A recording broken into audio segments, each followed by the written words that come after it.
Lovely.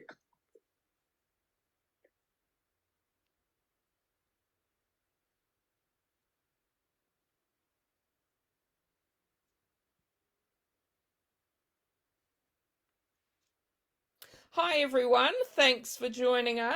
I'm excited to have Simon Smith joining me. Hi Simon. Hi, Jackie. So, a bit about Simon. Simon's a respected cinematographer who has spent the last 4 decades shooting documents for Australian TV and film. He's been privileged to hear and read the stories of First Nations communities, survivors of the atom bomb and the genocide of Cambodia, soldiers, and the artists and thinkers of all kinds around the world. With his camera, he has travelled all over Australia, China, Japan, Indonesia, PNG, Vanuatu, North America, and Europe. So sounds very, very fascinating. So hoping to find out a bit more about that. Simon lives with his partner Ron and their beloved cat Danny Boy on Gandigal land at Darlinghurst, over 100 metres from where his relative Henry James O'Farrell was incarcerated, tried and executed. So thanks Simon so much for joining us. Thank you, Just Jackie. wondering if you wanted to start off by telling us a bit about a man of honour and really how you got to write this book. Yeah, well, it's a long and very winding story in the Irish way, but it's the story of the first political assassination in Australian history, which happened in 1868 in Sydney. Believe it or not, a lot of people, I think, weren't even aware that this happened. And it was Prince Alfred, who was Queen Victoria's favourite son, and he had sailed a wonderful boat all the way from England with 400 officers and men, and he arrived in Sydney and he received the sort of welcome that Prince Harry received when he, back in the day, before he before people stopped liking him, but times 10 times. There were huge archways of welcome everywhere. There were crazy scenes of people mobbing him, and just people couldn't believe that there was, at long last, there was a member of the royal family on our own soil. So they were just going nuts. They even wanted to change the name of Australia to Alfredia. And people wanted to appoint him as King of Alfredia. And he was a very engaging sort of guy. But against that, there was a strong sort of Irish sentiment against the royal family for everything that had gone on over hundreds of years. And there was a guy called Henry James O'Farrell. Now, he was, I believe, part of an Irish, a sort of Irish cell of basically terrorists who received their orders, and they planned to assassinate Prince Alfred at some time in his visit to Sydney. So that finally happened at a very, beautiful picnic in Sydney, a very sort of expensive one, 1,000 bottles of champagne. There were fountains spurting wine.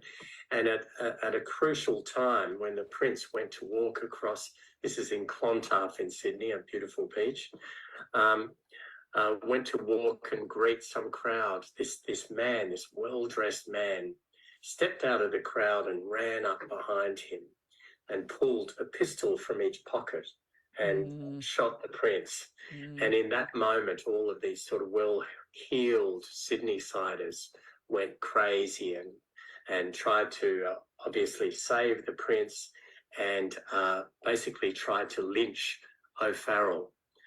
So that was the sort of event that is the crucial nub of the book. But sort of coming forward 100 or so years, my mum told me I remember it distinctly, when I was about not quite 12, and I was the one in the family who loved all of the family stuff, right? So she said, oh, there was someone in our family who shot a prince. Mm. And then she said he was young, he was misled by his friends, he was set up, but he did shoot the prince and they hanged him for it. Mm.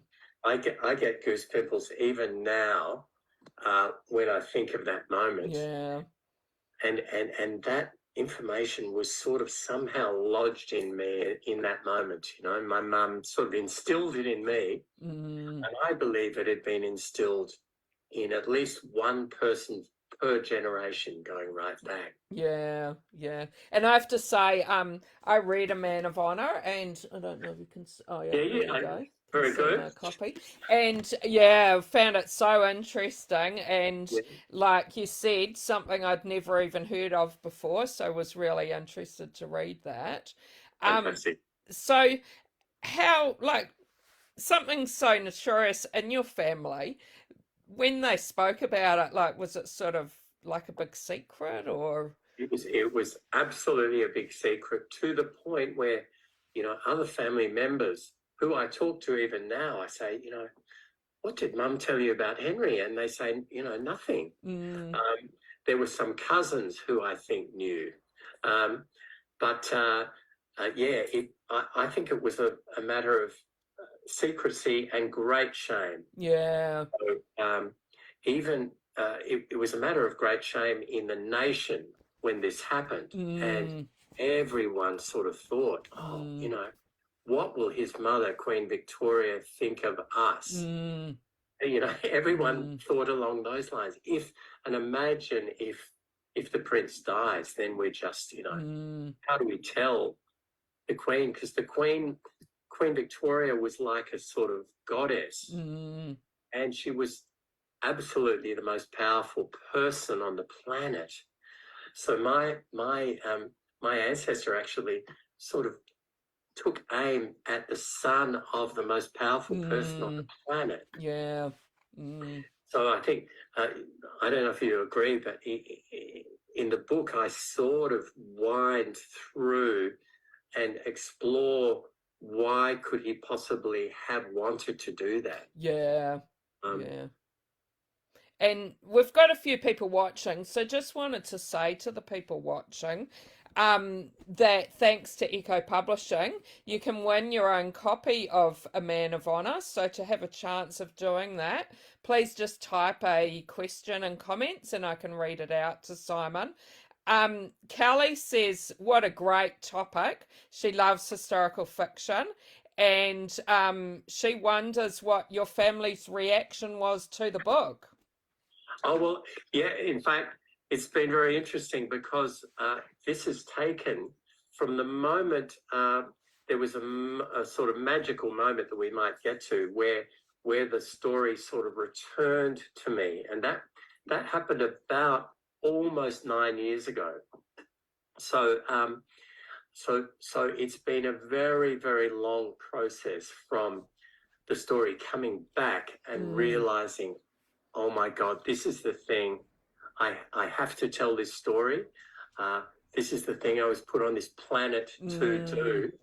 And I sort of put most of my work to one side because I thought, you know, if I don't do that, I might not finish it. And the idea of not finishing it was just terrible. So early on in the sort of research, I became so obsessed. So pretty much at all family gatherings, I would sort of start talking away to someone, or at Christmas dinner or something, to the point where, you know, my nephew warned people, oh, well, you know, don't sit next to Simon unless you want to hear about Henry James O'Farrell. Anyway, so early on, there was a lot of sort of laughter about it and a certain degree of skepticism. And then gradually through the years, people sort of thought, well, you know, there must be something to this because he's giving so much time to it. And then for the last few years, my partner and I, we noted that people just almost stopped asking us about it because I'm sure people were thinking, oh, that poor guy, you know, he's put so much work into it and it's obviously not going to go anywhere. But I knew, and my partner knew absolutely that it was a cracker of a story. Yeah. That sort of, if we didn't tell it, if I didn't tell it in this book, it might never be told. Yeah. You know? And so to answer your question, sorry, I've forgotten the name of the woman who asked the question. Ali. So Ali, to answer your question, when the first family members started reading it, first of all, my sister, then my brother, when their reactions were so beautiful and very, I realized it must have been quite an intense experience for them to actually read it because of the sort of connections and the sort of little echoes of our mother and our dad and you know, the grandparents and everything. So my sister actually rang me and couldn't speak through her tears, and my brother read it and wrote me a couple of very, very nice, very detailed texts and just sort of saying thank you for doing it. Yeah. And gradually, all kinds of other family members are reading it, and I'm very proud that it's out there. And I realised I was actually, you know, there was a certain amount of worry about how the family would respond, but everyone loves it. No, that's great to hear. And how did your research go? Was there much out there? Or? Well, I tell you what, Jackie, it was extraordinary. So what I will just backtrack for a fraction, because the key moment that we moved into a sort of apartment in Darlinghurst. A lot of stuff had happened. We were living happily in Redfern, and then a lot of stuff happened. We ended up moving to Darlinghurst, loving Darlinghurst, and thinking, God, we always thought we wanted to live there, but here is fantastic. And then we sort of, something happened and we ended up moving into an apartment across the road. And it was a place called Dominion, which was built on what used to be the Caritas mental hospital. And that was right opposite the old Darlinghurst jail. And it was called the Lunatic Reception House for 150 years. Crazy.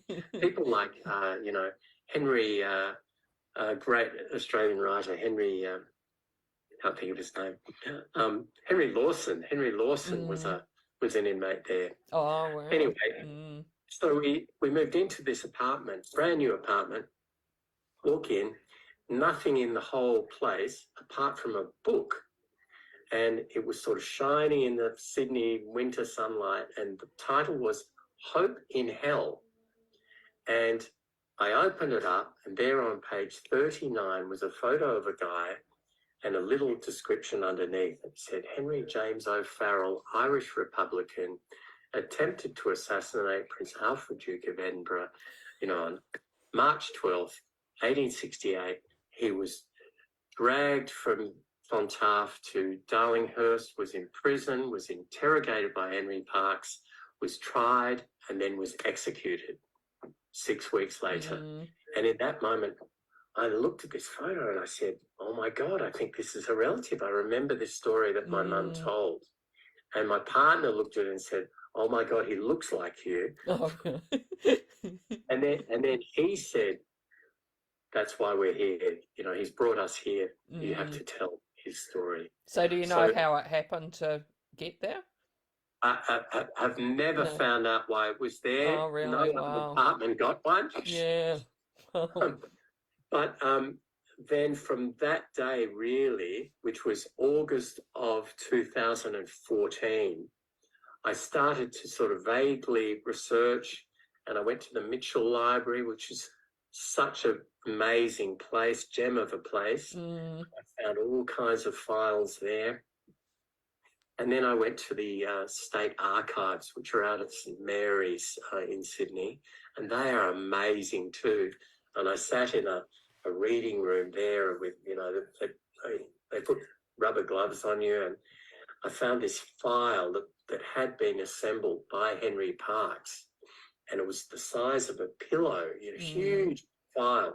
opened it up, ribbon and stuff, opened it up, and Henry Parkes had gathered every single document that related to Henry O'Farrell, Oh, the really? Wow. assassination attempt, all kinds of little notes, the original sort of detectives' reports where they would interview a hotel manager and just write down what she said, and extraordinary stuff. So the research was so inspiring, and more and more as I read each document, and some documents that were actually in my ancestors' handwriting, I came to know him more and more, and realized that he had a sort of bad rap from history. So if you look him up now, it would tell you he was an Irishman, he was an alcoholic, he was insane, he was, you get a picture of this guy who just really had no plan. He just, maybe had a few drinks, got a bit drunk, was crazy anyway, went and tried his luck at shooting the prince. Whereas in fact, slowly, I realized that he was a very intelligent, very articulate, very charming man, and that he had had a lot of damage in his childhood, both from family, from the church, from even from his own sort of brothers, whether they were priests or whether they were his Irish Brotherhood. So all of this ended up with a sort of damaged individual who had nothing to lose. Yeah. So to answer your question, there was research from that day in 2014 right up till, the last day of my writing. I was still researching, going down all the rabbit holes, going here, going there, going back again, going to Ireland, going to England, going to down to Melbourne, out to Ballarat, all over the place. Yeah, amazing. Kim says, like, family history can be so interesting. Has this prompted you to research any other family history? Well, yeah, as anyone who's done any research knows, you just it's a kind of it's like an addiction or something. So absolutely, I have all kinds of other amazing stories. This was on my mother's side, and on my father's side, there's an amazing guy.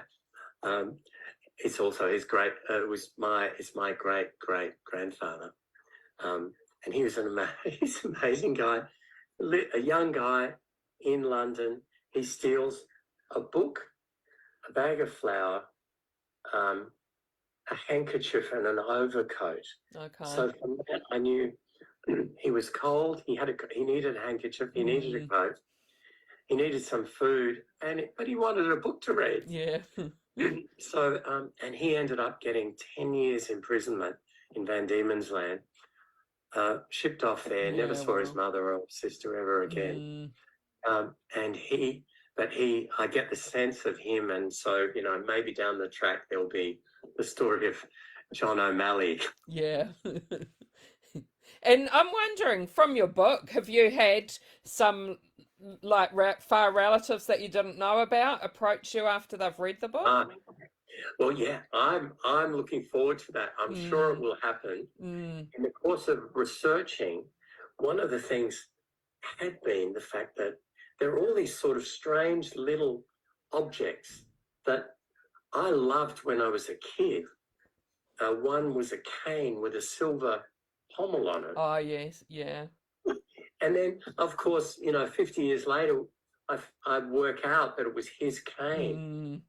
And it was something that my great aunt had, and then my mum got, and then I loved this thing, Yeah. And then it was lost for about 20 years through all kinds of crazy things, and then it magically came back. And I know that was part of the story, it was to sort of, but also there was a family album And I loved that album, you know, and it was very heavy. It was like a big Bible. And you opened it up and there were just faces from another time. And my mum told me, you know, they're all your family, you know, one day you'll work out who everyone is. And sure enough, I would look at these photos and I sort of felt I knew each person. And gradually, even in the course of doing this, I worked out who each person was. And often they were quite intricately woven into this story. Either they were maybe his sister or his aunt or his, you know, he had something like 7 sisters, and some were basically left by the father at various places in the world to become nuns.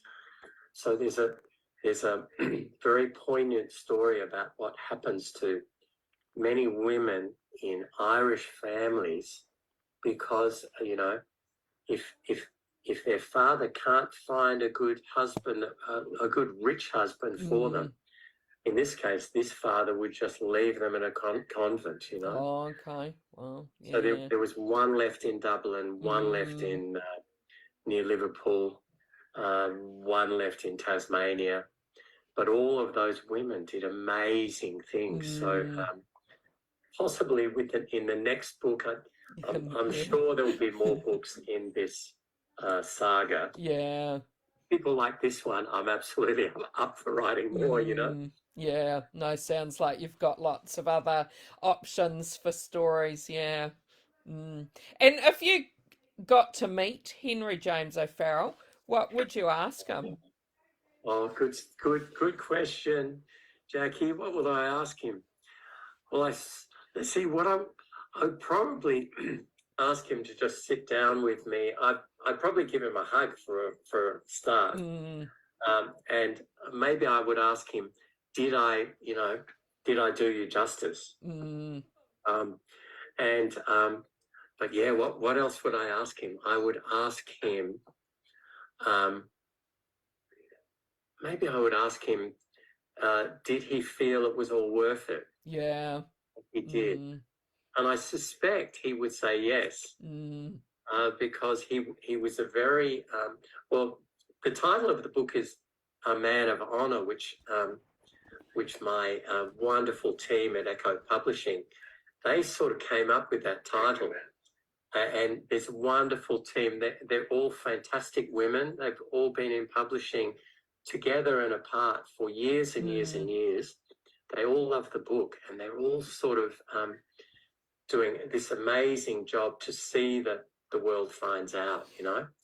But we had a meeting, and the previous title I loved, but everyone was saying, "Oh, it's not very exciting," and then my wonderful sort of overarching editor, Dinah Hill, she said, "What do you think of A Man of Honor?" It is a great, my God, yeah, it's a great title. Cracking title. So yeah, so he's a man of honor, but I also think the Prince, Prince Alfred, comes over as a bit of a man of honor too. So there's a sort of little bit of a question mark. Which of them, or it could be anyone really.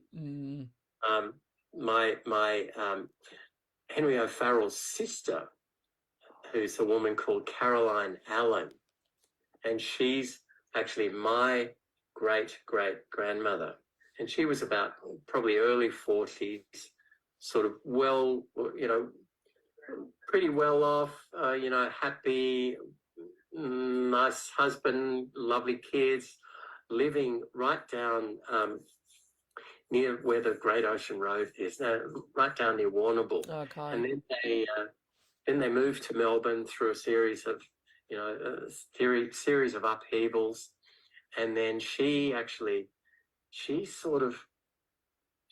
hears about this event that's happened in Sydney, and this horrible event, and then I guess it might be a spoiler alert, so I'll stop there. But I think she's an amazing character because she's sort of very much of the time, so she's limited in a lot of what she can do. But what she does do, I don't know if you agree, she basically, she's very supportive of her brother, even as she's shocked by what has happened, Yeah, yeah. And Kelly wonders what books you would recommend for Whoa. people reading this year, she says. At the moment, this year? Okay, Yeah. let's see. Well, I'll preface that with my mum gave me a love for words, I reckon, before I could even read or knew what they were, So she used to read to me when I was very little, and she'd do all the voices. She, amazing. Oh, really? Yeah. Sort of lodged in there. And then in my sort of 20s, I would read, I don't know, all kinds of, I think, sort of things about people surviving great adversity or challenges. I was thinking about this question today, and I remember reading Billie Holiday's autobiography, which was an amazing book. It was, she had a ghostwriter as well, but it's very sort of honest about the harsh conditions she had growing up and all of the sort of harshness of her own life. But in reading that, you're sort of very, I don't know, impressed by her guts and her determination and her spirit, despite the fact that things went bad for her, But to get more to the current day, I for a long time through my writing, because I'd never written anything, I couldn't risk reading anything that wasn't related to this story in case a writer's style sort of affected me. So I basically made myself not read for years, which was quite a little bit of a what's the word? What's the word? Anyway, I gave up reading, and then one of the joys of finishing writing was that I could actually get back to reading. And I loved Arundhati Roy's what's it called? The Ministry of Utmost Happiness. There we are. Okay. I haven't heard that one. And it's a solid book, and it takes place, I think, in Pakistan through all of the sort of political upheavals, and it has a cast of characters that's just from all over, and it's very intricate, and I just love that sort of intricacy where you get to know so many characters and you follow them, and it's written in a way that you have to do a bit of work for yourself to sort of work out what's going on and what the time frame is, and that I sort of, in my own work, I loved sort of keeping some things veiled, so that when you're reading it, you have to sort of work out, what does that mean? What's going on there? And I also think I have a thought that some people will find stuff in the book that I don't even know is there. Because in the writing, I sort of obeyed the story, and almost sort of things came to me that I wrote down that I wasn't even quite sure what they meant. So to answer that question, Arundhati Roy, and the other one, I'll just check out. I'm reading Lessons by Ian McEwan. Okay, yep. Yeah, and I love his books. I off the top of my head, I can't think of some of the titles, but I remember reading them on, I'd be going to a job and I'd be on a train and I would read, something would happen in his story that would be so shocking or so sad or so depressing that for the rest of the day I would be sort of feeling terrible for that character. And I sort of thought to myself, or I think to myself now, I sort of hope that maybe in my book there are moments where people feel for that character or feel, something. No, thanks for those recommendations. We love getting recommendations. Oh, I do like. I love to interrupt. I love Eddie. What's his name? Murakami. I love Murakami. So whatever he's got out there. Yeah, you're looking out for that. Yeah, and at the beginning, when I read your bio, you've certainly led a interesting life, visited lots of places, and investigated lots of different historical events and things like that. Is there anything from there, or even your own memoir, that you think you might write from all that? Well, that's it. That's a good question too, Jackie, because what I realised was that for my whole career, I've worked as a cinematographer, so I've been looking through the camera is a very intense sort of way of experiencing things. So even if you're filming an interview with someone who's been through terrible things, you're sort of the person they are telling. So I felt a great responsibility to all kinds of people, whether they were survivors of Pol Pot, whether they were survivors of the atom bomb that fell on Hiroshima and Nagasaki, whether they were people in a refugee camp, whether there were people, all kinds of people out in, First Nations communities all over Australia. So I've had a very intense times with people where they've shared their stories with me. So what I found with the writing is that when I was writing this story, often a moment would ping into my head that was a parallel moment. So, for instance, Henry O'Farrell gets to go to Ireland as part of a European trip. And his mum has always told him, one day, Henry, you'll go to our homeland, and just you wait. It's the most beautiful place on earth. You will just love it. And of course, when he finally does go there, it's just after the horrors of the hunger. So the island he arrives at is quite different from the island that his mother described. So I remember so clearly when I wrote that chapter, it was middle of the night. I woke up, I staggered out, I put this laptop down on the kitchen bench, and I started tapping away. I didn't really know what I was doing. Just tapped away, but I could see his whole experience sort of unfolding before my eyes, almost like a film. And then I snapped the laptop shut, went to bed, woke up in the morning, opened it up and read it, and it was the most powerful sort of thing. So to answer your question, a lot of my film experiences have found their way in a strange kind of a way into this book. Yeah. But also, I have a great friend who's in the film industry, and she keeps on saying, "Okay, Simon, after this, you got to do the film about." You got to do the book about all your experiences. So, and Kim's got an interesting question. She said, if you were to write another book, is there anything that you've learnt from this book that you would do differently? Let's see. Well, yeah, Kim,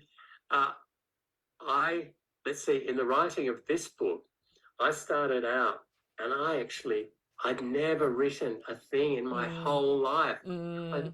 If you'd asked me, can you write? I would have said, I can't write. I've never written anything. So it probably took much longer than it would normally take a writer to write, simply because I sort of had to develop the skills of writing as I went along. But weirdly, the story dictated the style, I think. So when I started out, I started writing, and then I trusted just a couple of people to read things initially. And then one guy who was wonderful writer himself said, "Oh, Simon, be careful of that style because, Irish writers can write in that style, but, you're not an Irish writer." I'm thinking, well, I didn't really know I was writing in Irish style, but for some reason that was the style that sort of happened. So Kim, I reckon what I would say is that the next one, I've sort of developed some kind of writing skill, and I know now to sort of trust the ideas that come and the words that come and the sentences and the paragraphs and the pages and everything. So yes, it's a weird experience because for so long you're working almost in a vacuum. You don't really know if quite how it's going to. You don't know how the story is going to finish up, and you don't know when if and when you do finish it, will people want to read it? And what's next for Simon Smith? Wow, yes. Well, I tell you what, we had a launch just last Thursday, Jackie, and my partner and I decided we had to do this, as much for Henry O'Farrell and all of the others, the sort of forgotten ones. So we live still now, if it was light, I could actually see the building that my ancestor was arraigned in the day after his assassination attempt. So if people know the National Art School, which was the Darlinghurst Jail, it's a beautiful place. If you're in Sydney, if you're ever visiting Sydney, definitely go there. You can just walk in, and it's like walking in to a realm that's, from the past, from 150 years ago. And in that place, all of the buildings are still there. And there's a building that's called the Cell Block Theatre, and it's originally the women's jail. Okay. They've left it pretty much as it was, so it's just rough stone walls. They've taken out the cells, so it's just a big stone box. And that was where we had our launch, and we got it all together, and we had, Ron's mum did the cooking, and Ron did the cooking, and other friends. My sister cooked cheese biscuits down in Adelaide and brought them up, and then we had, we had wine and stuff, and Mike Munro, I'd worked with him on a documentary about 5 years ago, and he is the loveliest guy. The image is the hard-ass journo, but when we were working together, we were driving around the battlefields of France, and we shared a little car that we had to have so I could get shots of him driving. So once we'd done a shot, I'd just jump into the car with him. We'd drive around, and in that sort of very precious time, we'd share stories with each other about our lives, and he's had the most amazing life, So, and he was very generous to me with his publishing contacts. He said, "Oh, you're doing a book. Okay, you must talk to my publisher." And so I remembered that when we were going to launch, and I rang him up and I said, "Would you be up for coming along and sort of introducing?" Which he was totally up for. So it was a very beautiful sort of gathering. He spoke, and we had a friend who did a friend, Di Smith, who's who's been in all kinds of things. And she read a piece from the book as Henry O'Farrell. Oh, really? So it was, there were people told me that, they cried, not just once, but all through the night. Sounds amazing. Various moments. Yeah, no, sounds amazing. Well, thanks so much for chatting with me. It's been great talking to you. Thank you. Thank you to everyone for tuning in or whatever. Yeah. And I guarantee, I like reading the book, so I hope you will. Yeah. No, and I loved reading it too. So yeah, totally recommend it. And thanks for those people who asked some questions. Beautiful. Thanks. Thanks so much. Bye, everyone. Bye for now.